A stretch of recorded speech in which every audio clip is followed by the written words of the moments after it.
नमः। अस्मद्श्रीगुरुभ्यो नमः। अस्मत्परं गुरुभ्यो नमः। अस्मत्सर्वगुरुभ्यो नमः। श्रीराधा कृष्णाभ्यां नमः। श्रीरा श्रीमते रामानुजाय नमः। लम्बोदरं परं सुन्दरमेकदन्तम् पीताम्बरं त्रिनयनं परमं पवित्रम् उदयदिवाकरनिभोजलकान्तिकान्तम् विघ्नेश्वरं सकलविघ्नहरं नमामि।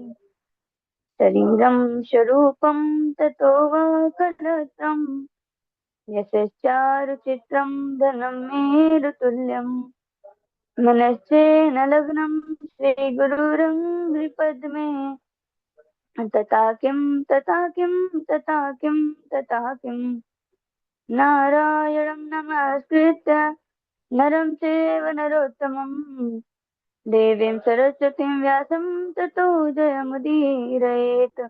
जयतु देवो देवकीनन्दनोऽयं जयतु कृष्णो वृषभवंशप्रदीपः जयतु ममलकोमलङ्ग जयतु पृथ्वीभारनाशो मुकुन्द कृष्ण त्वदीयपदपङ्कजं पञ्जरान्ते अद्यैव मे विशतु मानसराजहंस प्राणप्रियाणि कपवात पित्ते कण्ठावरोधनविधौ स्मरणं कुतस्ते वरापीडं नटवरपू कर्णिकारम् विव्रतवास कनककपिशं वैजयन्तीं च मालाम् रन्ध्रानवेरोरधरसुदयो पूरयन् गोपवृन्दे वृन्दारण्यं सपदरमणं प्राविशद्गीतकीर्तिः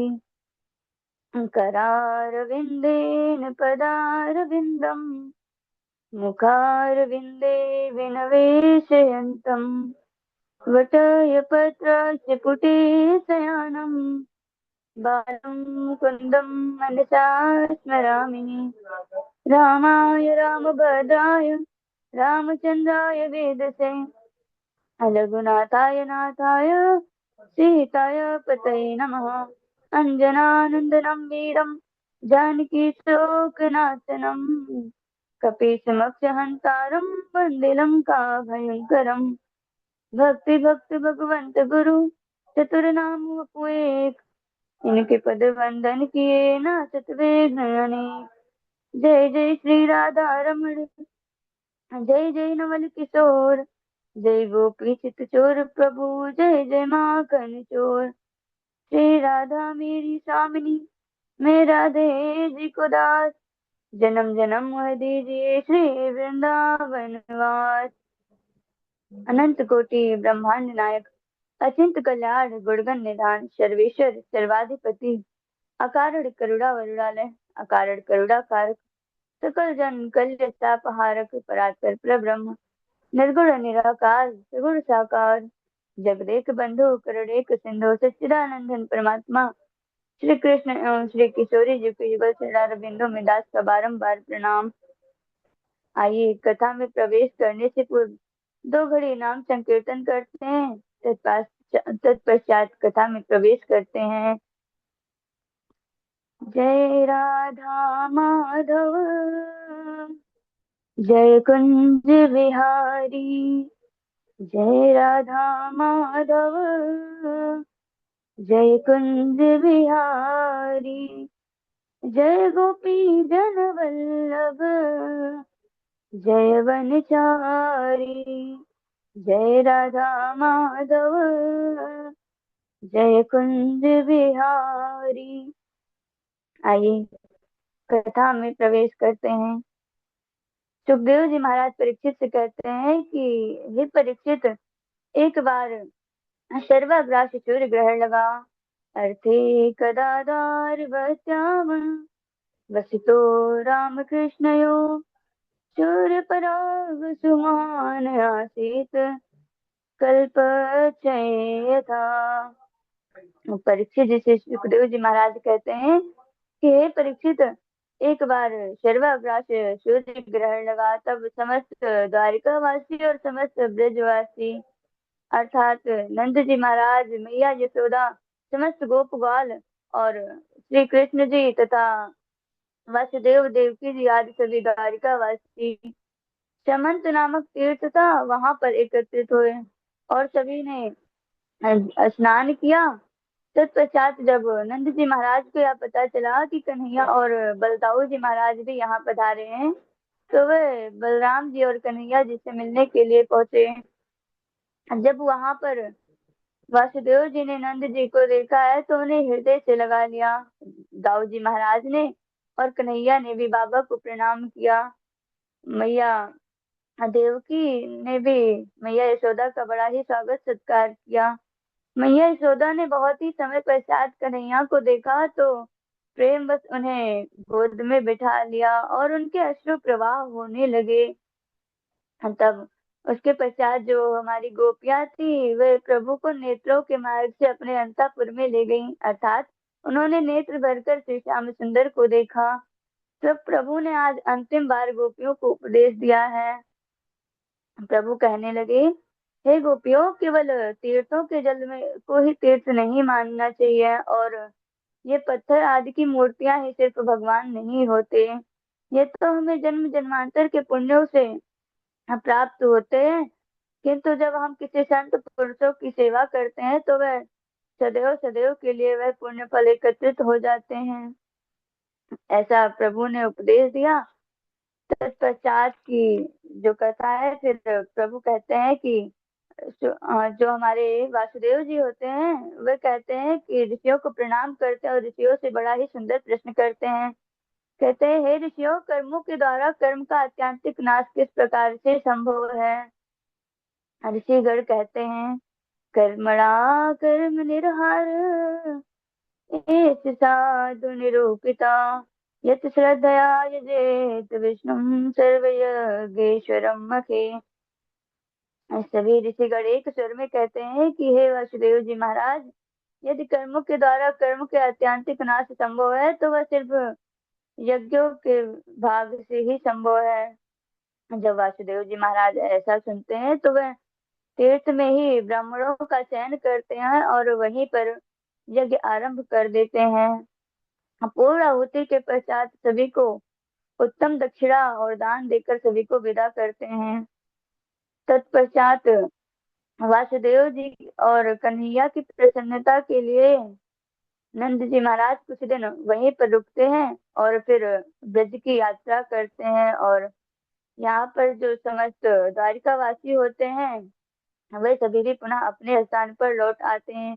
एक दिन जब कन्हैया और दाऊ प्रतिदिन की भांति प्रातः काल में मैया और वासुदेव महाराज जी को प्रणाम करने के लिए आते हैं तो आज वासुदेव जी कहते हैं कि हे कृष्ण, हम तुमको जान गए हैं।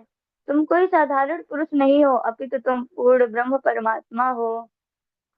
तब कन्हैया सोचते हैं कि अगर बाबा के भाव इस तरीके से परिवर्तित हो गए, यदि वह हमको ईश्वर मानने लगे तो उनके प्रेम धीरे धीरे समाप्त होते जाएंगे और वे सिर्फ भक्ति मार्ग तक ही रह जाएंगे। इसलिए वे उनको उपदेश देते हैं, कहते हैं कि हे बाबा, आप जो कह रहे हैं वह सर्वथा उचित है। हाँ, मैं सर्वेश्वर हूँ, किंतु आप और समस्त द्वारिकावासी तथा दाऊ जी महाराज हमारे जो भैया हैं, आप सभी लोग आत्म स्वरूप से पूर्ण ब्रह्म ही हैं। तब उस समय उन जो हमारे वासुदेव जी महाराज होते हैं उनकी नानद तो बुद्धि समाप्त हो जाती है। तब मैया देवकी कहती है कि हे कृष्ण, यदि आप वास्तव में परमात्मा हैं तो हम पर कृपा करिए और जो कंसों के द्वारा मारे गए हमारे 7 पुत्र हैं उनको हमें वापस ले आइए, हमको दे दीजिए। तब फिर हमारे कन्हैया और दाऊद जी महाराज ये सुनते ही सुतल लोक को जाते हैं। वहां से मैया देवकी के 7 पुत्रों को ले आते हैं। उन पुत्रों ने जब प्रभु का स्पर्श किया तो उनको आत्मज्ञान हो गया और उन्होंने मैया को प्रणाम किया, बाबा को प्रणाम किया, तत्पश्चात कन्हैया को प्रणाम किया और पुनः वे देवलोक में चले गए। उन्हें तो प्रभु का साक्षात्कार हो गया और इस लीला के द्वारा मैया का जो मातृ भाव था वह भी समाप्त हो गया। तो बोलिए श्री कृष्णचंद्र भगवान की जय। उसके पश्चात प्रभु बड़ी ही सुंदर वर्णन करते हैं, कहते हैं कि जो वो मैया सुभद्रा का जो विवाह उत्सव है उसके बारे में परीक्षित जी पूछते हैं, कहते हैं हे गुरुदेव, मैंने सुना है जो मेरे दादा थे उन अर्जुन जी, तो उनका विवाह श्री कृष्ण की बहन सुभद्रा मैया के साथ में हुआ था। यह कैसे हुआ इसका भी वर्णन हमको कह सुनाइए। तब सुखदेव जी महाराज कहते हैं कि हे परीक्षित, एक बार जब बलराम जी महाराज ने मैया सुभद्रा का विवाह दुर्योधन जी के संग में निश्चित कर दिया, और यह बात जब कन्हैया को पता चली तो उन्होंने एक योजना बनाई। अर्जुन को एक त्रिदंडी स्वामी बनाया और द्वारिका में ले आए। वहीं पर अर्जुन ने अपना चातुर्मास नामक व्रत भी संपूर्ण किया। वे दिन में बढ़िया भजन कीर्तन करते और शाम को सत्संग करते। उनके सत्संग की चर्चा बड़े दूर दूर तक फैल गई महाराज। एक दिन दाऊ दादा की भी बड़ी इच्छा हुई तो वे भी सत्संग सुनने के लिए पधारे। उन्होंने सत्संग सुना और उनको वह सत्संग बहुत ही भाया, तो उन्होंने त्रिदंडी स्वामी जो कि अर्जुन जी महाराज थे तो उनको भोजन के लिए आमंत्रित कर दिया। कहा कि हे प्रभु, आप हमारे महल में पधारिए और भोजन के को हमारे भोजन के आमंत्रण को स्वीकार कीजिए। जिसे सुन अर्जुन महल में गए और भोजन आमंत्रण को स्वीकार किया। जब वह भोजन कर रहे थे तभी कन्हैया ने मैया सुभद्रा को धीरे से बुलाया और उनको बताया कि हे सुभद्रे, ये जो है तुम इन त्रिदंडी स्वामी को जो देख रही हो वह कोई साधारण पुरुष नहीं है, ये कोई तपस्वी नहीं है, ये महाप्रक्रमशाली जो गांडीवधारी अर्जुन है। और महल के पीछे पार्श्व भाग में एक रथ खड़ा है, तुम उस पर जाओ और अर्जुन को लेकर भाग जाओ। कन्हैया ने इस प्रकार अपनी बहन की सहायता की, किंतु जब बलदाऊ जी महाराज को यह पता चला तो सभी को पता है वे तो बड़े ही क्रोधी स्वभाव के हैं महाराज। उन्होंने तो अपना हल उठा लिया। वे तो कहने लगे कि अरे अब मैं अर्जुन को नहीं छोड़ूंगा, मैं तो उनके प्राणांत कर दूंगा। उन्होंने हमारी लज्जा का ध्यान नहीं रखा, वे हमारी बहन को भगा कर ले गए हैं, अब तो मैं उनको नहीं छोड़ूंगा। तब इस स्थिति में कन्हैया ने जब बात को बिगड़ते हुए देखा तो उन्होंने समझाया कि हे बड़े भैया, जरा आप विचार करो, आप बड़े हो, सर्व शक्तिशाली हो, आप यदि अर्जुन से युद्ध करोगे तो अवश्य ही जीतोगे और अर्जुन को भी समाप्त कर दोगे, उसकी भी मृत्यु हो जाएगी। किंतु जरा विचार कीजिए कि हमारी कितनी बदनामी होगी, समाज में सभी लोग जान जाएंगे कि हमारी बहन सुभद्रा भाग गई है। इससे तो उत्तम यह होगा कि आप सुभद्रा जी का विवाह अर्जुन से ही कर दीजिए। तब इस बात का अनुमोदन बड़े भैया भी करते हैं, कहते हैं हाँ तुम उचित कर रहे हो। तत्पश्चात विवाह सामग्री एकत्रित करके वे विवाह कराते हैं। और फिर विवाह के पश्चात में सुखदेव जी की पुनः जो आगे की कथा है उसमें सुखदेव जी कहते हैं, परीक्षित, मिथिलापुरी में कन्हैया के तो बड़े ही परम भक्त थे। एक का नाम था श्रुतदेव ब्राह्मण और दूसरे का नाम था बहुलाश्व राजा। तो जो ये दोनों भक्त थे वे बड़े ही उत्तम मत वाले थे। तो उन्होंने एक बार प्रभु को आमंत्रण भेजा कि हे प्रभु, हमारे धाम भी पधारिए, कभी हमारे घर भी आइए, हमें भी कभी सेवा का अवसर दीजिए। जब प्रभु ने उनका भावपूर्ण आमंत्रण सुना तो उन्होंने भी सोचा कि हाँ चलना चाहिए। जिसके पश्चात प्रभु ने स्वयं को दो रूपों में विभक्त किया और उद्धव जी महाराज के संग में दोनों भक्तों के यहाँ पर गए। महाराज जो पहले थे ब्राह्मण थे, उनके सामने जब कन्हैया गए तो वह बड़े ही प्रसन्न हो गए। शुद्धदेव इतने प्रसन्न हो गए कि वे नृत्य करने लगे और बड़े ही भाव से प्रभु की सेवा करी। और जब प्रभु राजन के यहाँ पे गए तो फिर उन्होंने भी बड़े भाव से सेवा की। प्रभु ने इन दोनों के सुंदर भावों को देखकर इन दोनों को वरदान दिया तथा तत्पश्चात द्वारिकापुरी लौट आए। अब जब महाराज आगे की जो कथा है वह बड़ी ही सुंदर कथा है। भस्मासुर की शंकर जी महाराज द्वारा वरदान देना जो ये प्रकरण है वो बड़ा ही मधुर प्रकरण है। आइए इसका श्रवण करते हैं। परीक्षित जी पूछते हैं, हे प्रभु, हे गुरुदेव, एक बार की बात है कि मतलब हे प्रभु ये बताइए कि जो सभी दैत्य हैं, जो सभी असुर हैं, वे सिर्फ भोलेनाथ शिव शंभू की ही पूजा क्यों करते हैं। तब उस स्थिति में सुखदेव जी महाराज कहते हैं, हे परीक्षित, ये शिव शंभु जो है वे आशुतोष हैं, और वे बड़े ही शीघ्र प्रसन्न होने वाले देवता हैं। वे वास्तव में बड़े ही भोले हैं। इसके कारण ही समस्त असुर जो होते हैं वे इन्हीं की आराधना करते हैं, जिससे ये शीघ्र शीघ्र प्रसन्न भी हो जाते हैं। इसके उपलक्ष्य में मैं तुमको एक इतिहास सुनाता हूँ, ध्यान से सुनो। तब वे वृकासुर की कथा सुनाते हैं। कहते हैं कि एक वृकासुर नाम का असुर था। उन्होंने अ, जो हमारे श्री नारद जी महाराज है, महर्षि हैं, उनके मुख से ऐसा वर्णन सुना कि जो भी हमारे शिव शंभू का ध्यान करता है तो प्रभु उससे बड़े ही जल्दी प्रसन्न हो जाते हैं, और जो भी वर की इच्छा रखता है उसको प्रभु बड़े ही जल्दी दे देते हैं। यहाँ सुन वह केदार क्षेत्र में चला गया और बड़ा ही भारी तपस्या करने लगा। तपस्या करते करते काफी समय हो गया, किंतु जब भोलेनाथ नहीं प्रसन्न हुए तो वह अपने हाथों को काट काट कर प्रभु को अर्पित करने लगा, जिससे प्रभु बड़े ही प्रसन्न हुए और मैया आदि शक्ति के साथ में वहां पर प्रस्तुत हो गए और बड़ा ही सुंदर दर्शन दिया। तत्पश्चात उन्होंने कहा, हे दैत्यराज, मैं तुम्हारे इस तप से बड़ा ही प्रसन्न हूँ, मांगो किस वर की अभिलाषा रखते हो। तब बृकासुर ने कहा कि हे प्रभु, यदि आप मुझसे सत्य में प्रसन्न है तो मुझे वर दीजिए कि मैं जिस किसी भी के ऊपर हाथ रखूं तो वह तुरंत ही जलकर भस्म हो जाए। तब प्रभु ने तो कुछ नहीं सोचा समझा, उन्होंने तुरंत ही वरदान दे दिया तथा अस्त कह दिया। उसके पश्चात में बृकासुर की नजर हमारी आदि शक्ति मैया जगदम्बा पर पड़ी।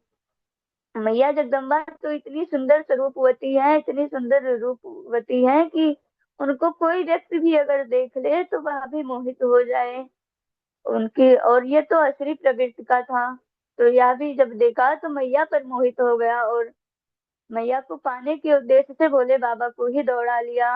अब तो भोले बाबा आगे आगे दौड़ रहे हैं और बृकासुर उनके पीछे पीछे दौड़ रहा है। रास्ते में प्रभु ने हमारे हरि श्री हरि नारायण का स्मरण किया है। अब नारायण भी वैष्णव रूप धारण करके, विप्र का रूप धारण करके पधारे हैं। रास्ते में तो उन्होंने बृकासुर को रोका, कहने लगे, अरे भैया, कहाँ दौड़े दौड़े जा रहे हो। तब बृकासुर कहने लगा, अरे ब्राह्मण देव, में तो ये जो भोले बाबा आगे आगे दौड़ के जा रहे हैं उनको भस्म करने के उद्देश्य से दौड़ा दौड़ा जा रहा हूँ। तब वे बड़े ही मंद मंद मुस्कान से युक्त हो गए और हंसने लगे, कहने लगे कि अरे भैया, तुमको लगता है कि यह सत्य बोल रहे हैं। ये तो भांग धतूर का सेवन करने वाले एक अ, नशे में रहने वाले देव हैं। इनको क्या पता कि वरदान क्या होता है। ये तो कुछ भी कहकर वरदान दे देते हैं और फिर इनका वरदान कभी भी सत्य नहीं होता, जिसके कारण ये भागते रहते हैं। अभी देखो, तुम इनके पीछे पीछे जा रहे हो, फिर भी ये आगे आगे भागते हुए ही जा रहे हैं। और यदि तुमको मेरे कथन पर विश्वास नहीं है तो ठीक है, तुम अपने हाथ को अपने ही सिर पर रख कर देख लो। जब बृकासुर ने ऐसा सुना तो वह क्रोधित हो गया। उसने सोचा कि यह मुझसे हाथ परिहास कर रहा है और यह मुझे भी जलाने का प्रयास कर रहा है। तो उन्होंने ब्राह्मण देव से कहा कि अरे, तुम मुझे मूर्ख समझते हो। मैं यदि स्वयं का हाथ स्वयं पर ही धर दूंगा तो मैं भी भस्म हो जाऊंगा। तब ब्राह्मण देव ने, अर्थात हमारे श्री हरि नारायण ने, पुनः बात को घुमाया और कहने लगे कि अरे भैया, हमने कब कहा आपसे कि आप एक साथ सीधे हाथ रख लो। तुम धीरे धीरे हाथ को अपने सर के नजदीक लेकर जाओ, यदि तनिक गर्माहट महसूस होगी तो हाथ ना रखना। अरे, और फिर गर्माहट के पश्चात में यदि गर्माहट ना महसूस हुई तो क्या करना, रख के देख लेना, तुम्हें मेरे बात की भी सत्यता प्राप्त हो जाएगी। तो फिर कहने लगे, हाँ चलो, इसे करके देखने में क्या बुराई। अब कहाँ केदार क्षेत्र, चारों ओर बर्फ ही बर्फ पड़ी है, वहां पर कहाँ वृकासुर को गर्माहट महसूस होने वाली। धीरे धीरे अपने हाथों को सर के नजदीक ले जाने लगा, उसे कोई गर्माहट ना महसूस हुई। तो उसने अपने हाथों को संपूर्णतः अपने सर पर रख लिया, जिससे वह तुरंत ही जलकर भस्म हो गया।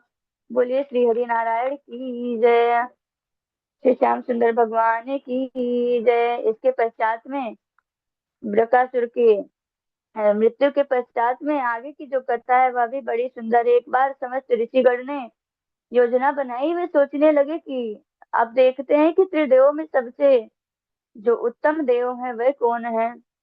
और क्योंकि जो ऋषि भृगु थे वे देवताओं के बड़े चहीते थे, तो सभी मुनियों ने उनको ही आगे किया और कहने लगे कि हे प्रभु, इसका परीक्षण आप ही करिए। तो महाराज भृगु सर्वप्रथम ब्रह्मा जी के पास जाते हैं। अच्छा, जब ब्रह्मा जी के पास ये जाते थे तो ब्रह्मा जी को शीश नवाते थे, प्रणाम करते थे, उनको सम्मान देते थे।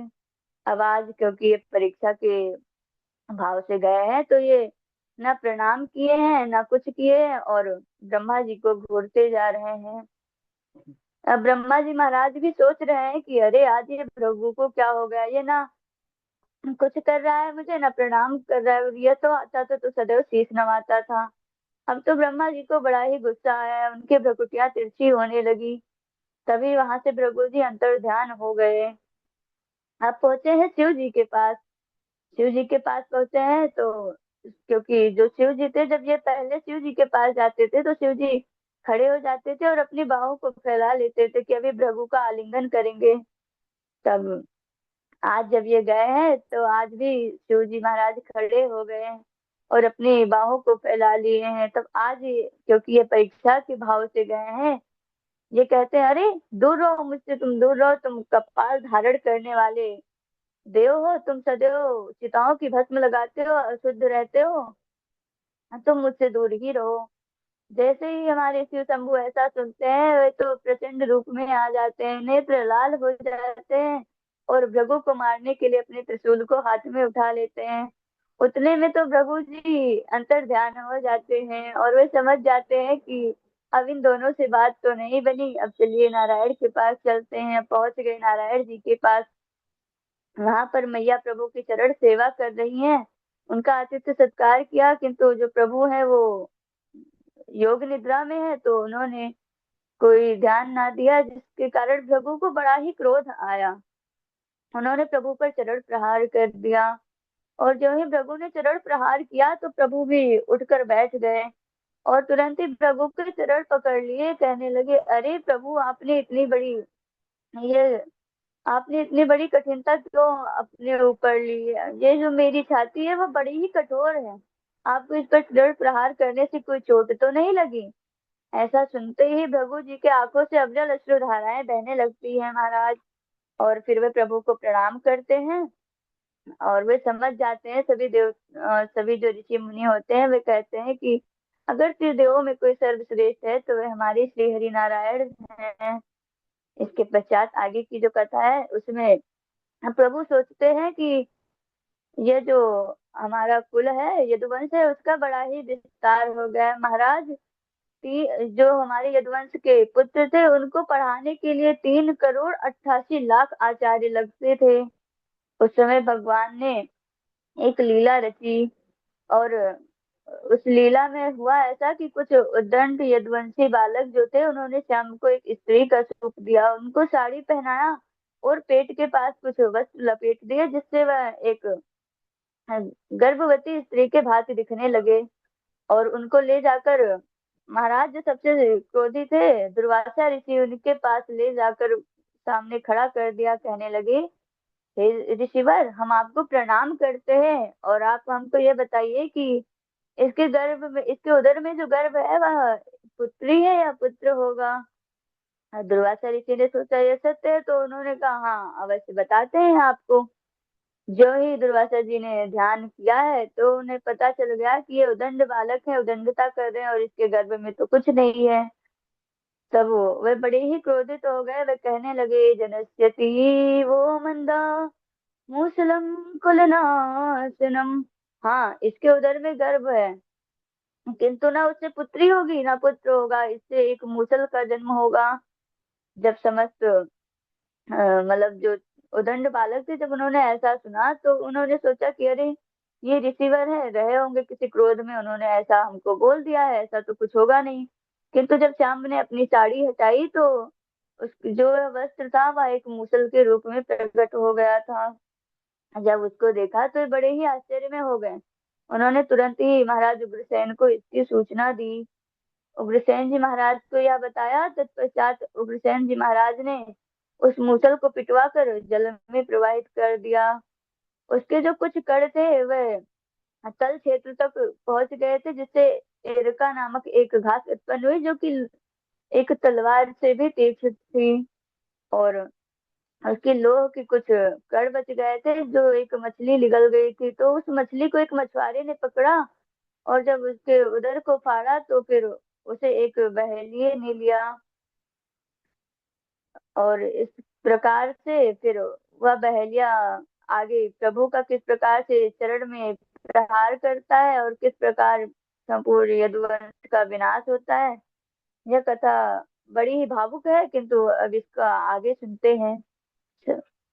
राधे राधे गुरुदेव।